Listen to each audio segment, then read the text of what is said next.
kalau dibilang Brotherhood itu adalah ibu kandung. Ibu kandung. Okay.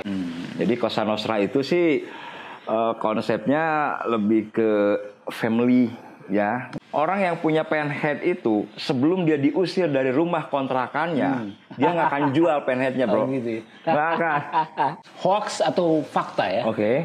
Bahwa motor Dyna yang dimiliki oleh Brother Adi adalah dulunya milik Piu Padi.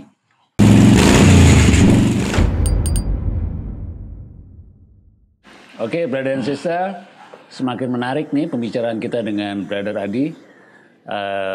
Saya coba mengolah sedikit tentang bagaimana Brother Adi perjalanannya sebagai seorang bikers ya. Dari mulai dulu masuk klub ya, kemudian sekarang beliau adalah salah satu dari founder Cosa Nostra Motor Club, ya kan? Jadi kita menyebutnya di sini fondatore ya. Fondatore. Nah, ya. Sejarahnya seperti apa Cosa Nostra ini? Oke, Cosa Nostra dulu nih. Ya, yang ketika berawal lahir tahun 2009 ya. Ya. 2009 itu menjadi momen sejarah, ya kan? Dan saya juga kebetulan menyaksikan kelahirannya. Ya, nah itu seperti apa, Mahdi? Yang akhirnya kalau sedikit saya melihat spiritnya Cosa Nostra itu juga, maksudnya spiritnya Brotherhood dulu ya, itu ada sedikit apa, maksudnya ada terikutkan akhirnya ke Cosa Nostra ya. Nah itu coba Brother Adi bisa ceritakan. Siap, gini. Jadi kalau dibilang Brotherhood itu adalah ibu kandung. Ibu kandung. Okay. Kami berasal dari sana semuanya. Dari rahim. Nah, Cosa Nostra itu sendiri berdiri sejarahnya ya awalnya kami di Brotherhood. Di Brotherhood, kemudian kami memilih untuk membuat rumah sendiri. Namanya Southland. Southland. Di Southland tapi kami tidak lama kita bikin rumah baru lagi. Nah, lahirlah Cosa Nostra itu. Jadi Cosa Nostra itu sih konsepnya lebih ke family ya. Jadi di situ ada satu rumah yang tentu saja ada ibu bapak. Ibu bapak itu ya founder ya. Kemudian ada anak. Nah, anak-anaknya inilah yang kemudian ya harus membesarkan Cosa Nostra itu. Ya artinya kita akan ya regenerasi lah. Dan ya itulah yang kami terapkan di klub kami ini gitu. Jadi konsepnya lain biker dah. Kalau mau disebut bikers itu ya mesti bikers sejati. Mau touring ya udah tinggal touring. Nggak bisa kalau mau touring tengenah pamajikan itu nggak bisa. Itu udah bukan bikers.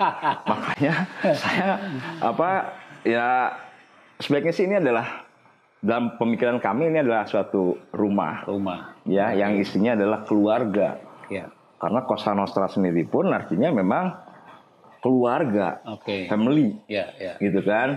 Jadi situ ada orang tua, ada kakak, ada adik, itu junior yang harus saling menghargai dan saling mencintai. Betul. Ya, karena kalau misalnya dan harus bahagia gitu semuanya. Harus bahagia. Harus bahagia. Intinya itu menarik. Ketika kita di dalamnya bahagia, orang yang ngelihat dari luar pun akan asik ngelihatnya. Tapi kalau nggak bahagia di dalamnya pagetreng nggak lah ya. Maksudnya apa namanya ya intinya kan harus terbentuk dulu rasa kekeluargaannya itu. Ya. Nah setelah itu terbentuk ya otomatis lah akan menjadi sebuah keluarga yang harmonis. Nggak usah kita nggak pernah lah memperlihatkan ke apa namanya kebaikan kita ke umum gitu ya.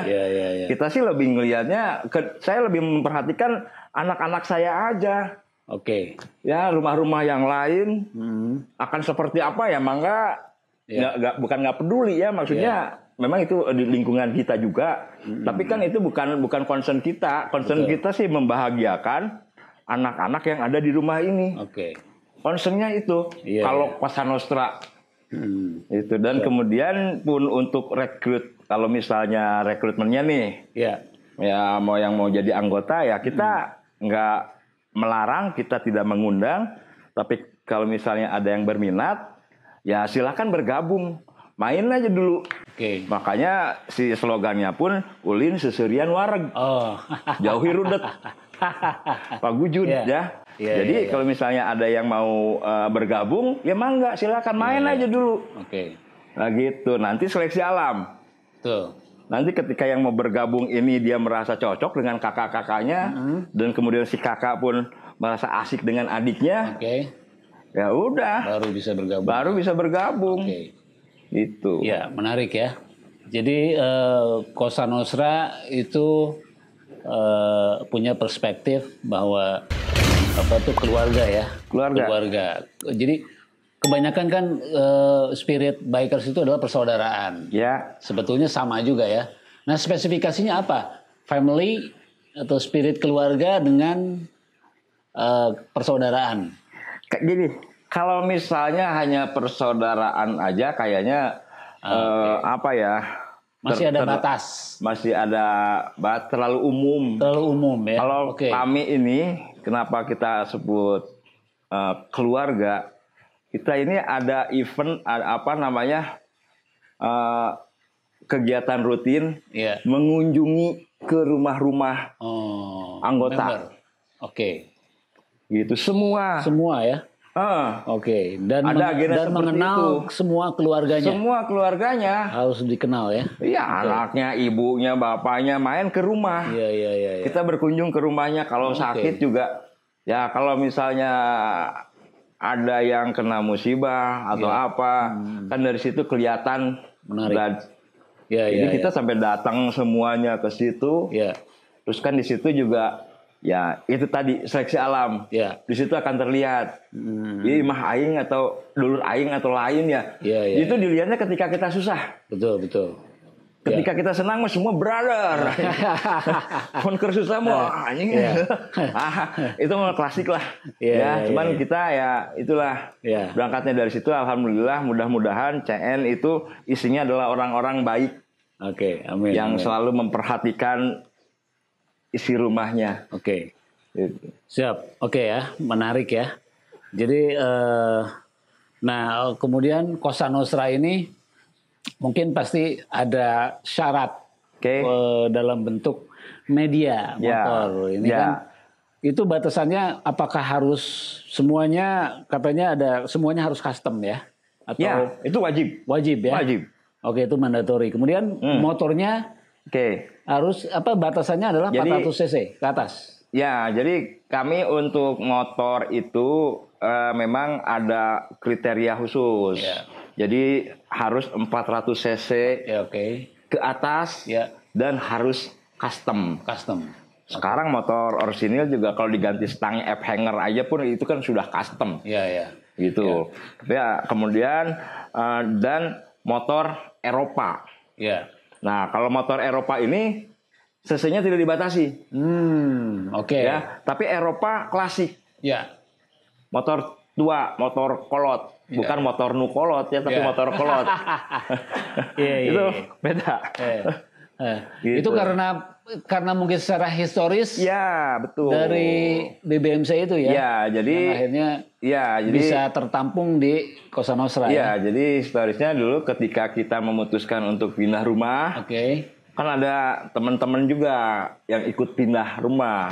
Dan kebetulan ya memang pakai motor tua, motor Eropa tua gitu. Itu ya kita akan selalu welcome dengan yang mau masuk ke rumah kita kan.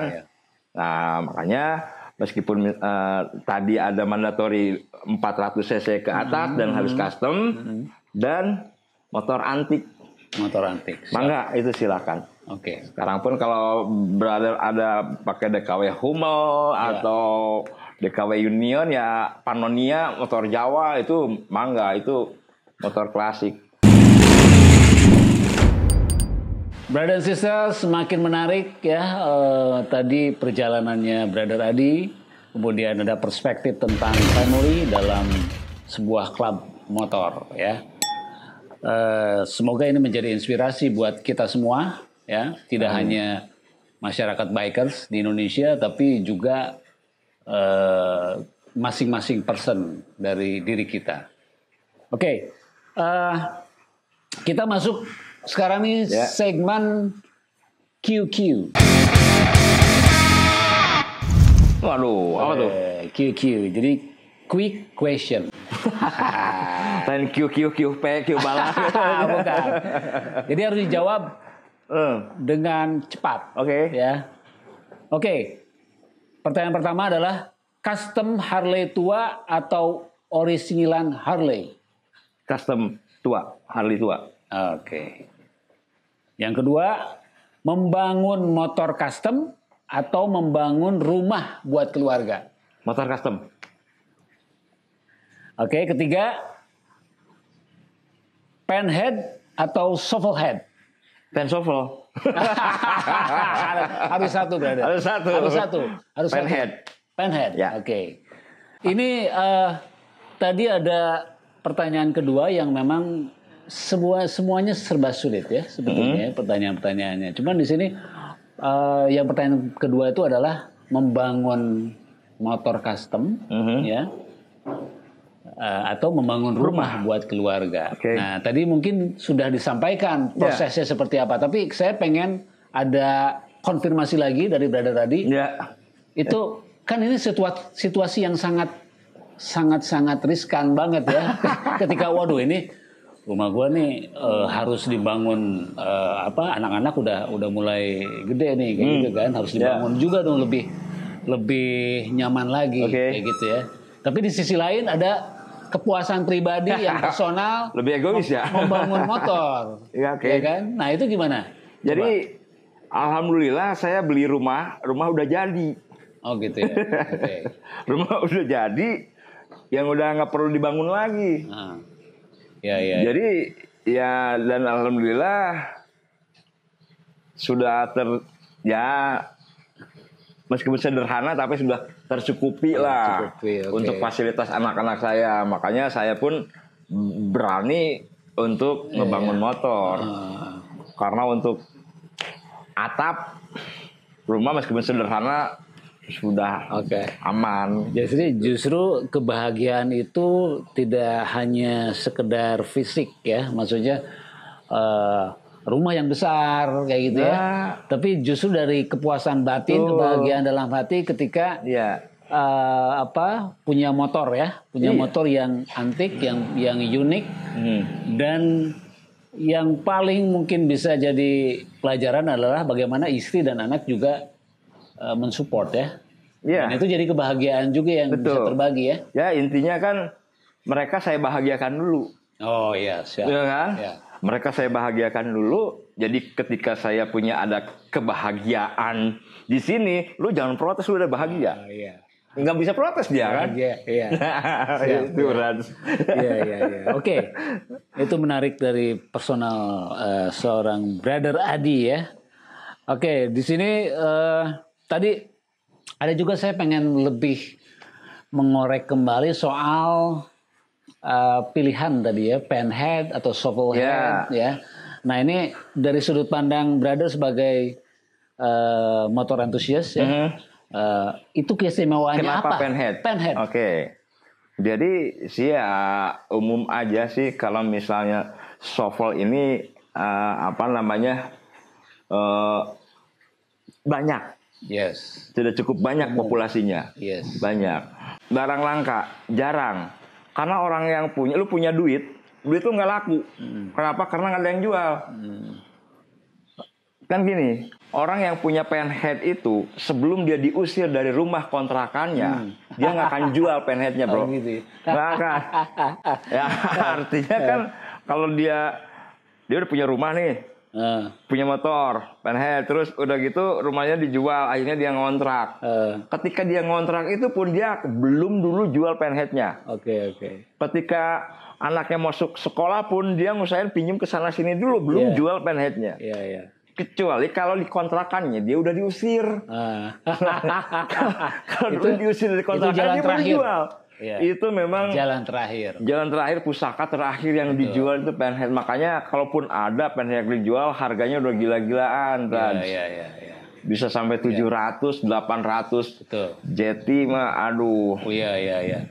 Oke, jadi saya teringat kembali dengan sosok Om Saulus ya. Om Saulus yang punya Doglide ya. Doglide itu udah di DP-in tuh 75 juta dari orang Bali dan langsung masuk rekening istrinya. Ya. Nah, kemudian akhirnya justru dibalikin kembali ya kan. Justru di situ dia mendapatkan rezeki yang lain. Ketika dalam satu momen dia terdesak kayak gitu ya. Iya. Dan yang menariknya gini, brother. Rumahnya itu di satu gang gitu ya. Itu dia harus bisa ya. Betul. Dia harus mengeluarkan beberapa motor-motor anak-anaknya yang kemudian Doglide itulah baru bisa dikeluarkan. Dan itu menjadi satu ikon di tempat tersebut. Banyak yang sangat menarik ya dari obrolan kita ini. Semuanya akan menjadi sangat bermanfaat dan inspiring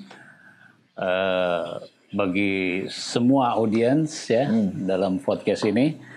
Nah, oke, kita masuk ke segmen terakhir ya. Segmen terakhir BIB. Waduh, apaan BIB? BIB. Badan Intelijen Bikers. Badan. Ya, dari tim kreatif ini Jamale. Siap. Itu sudah menyiapkan satu pernyataan dan itu menjadi dokumen buat kita. Ya.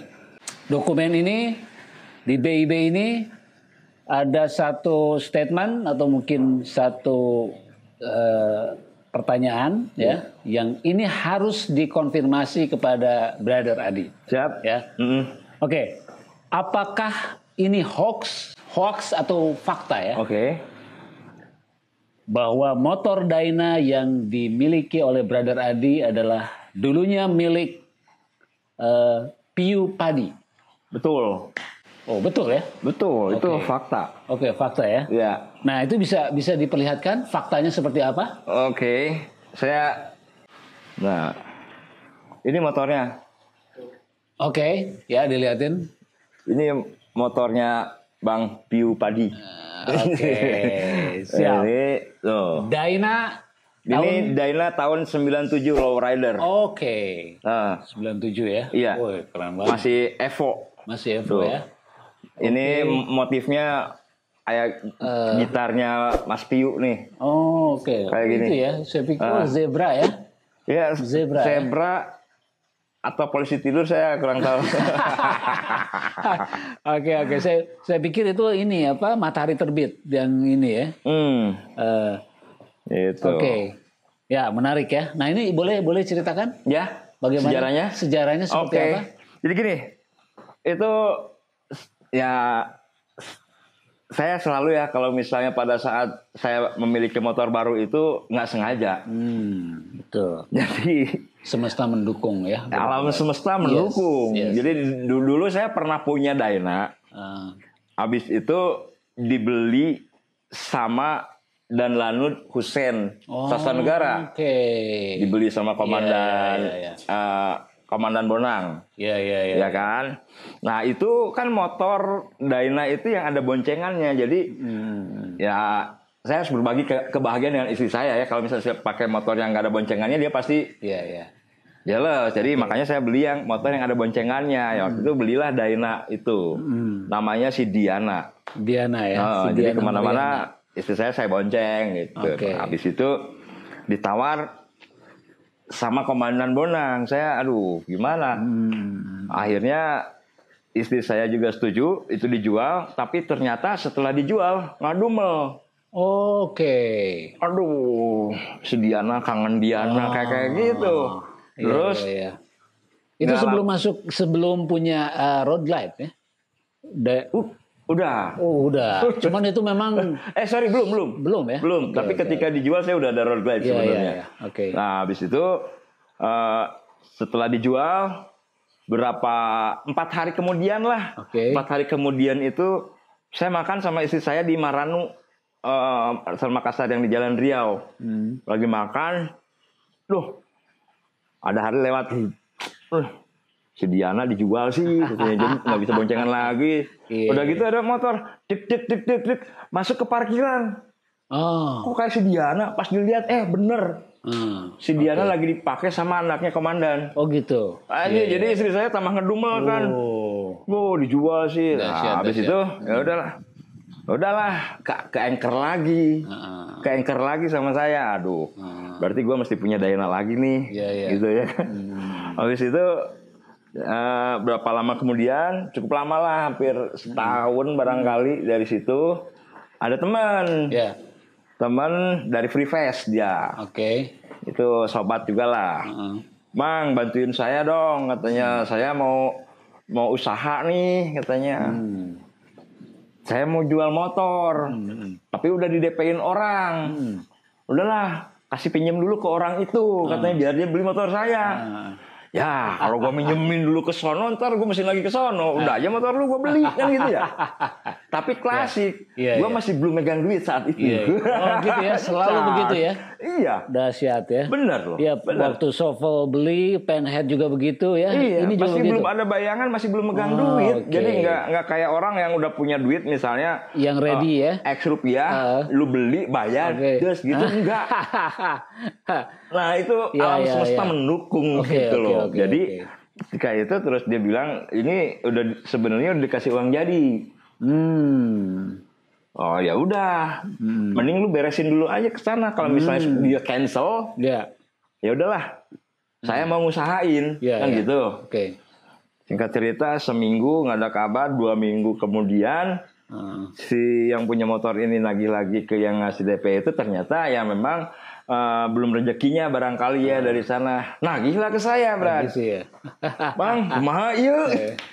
Kumaha ieu kumaha. Tapi ya alhamdulillah.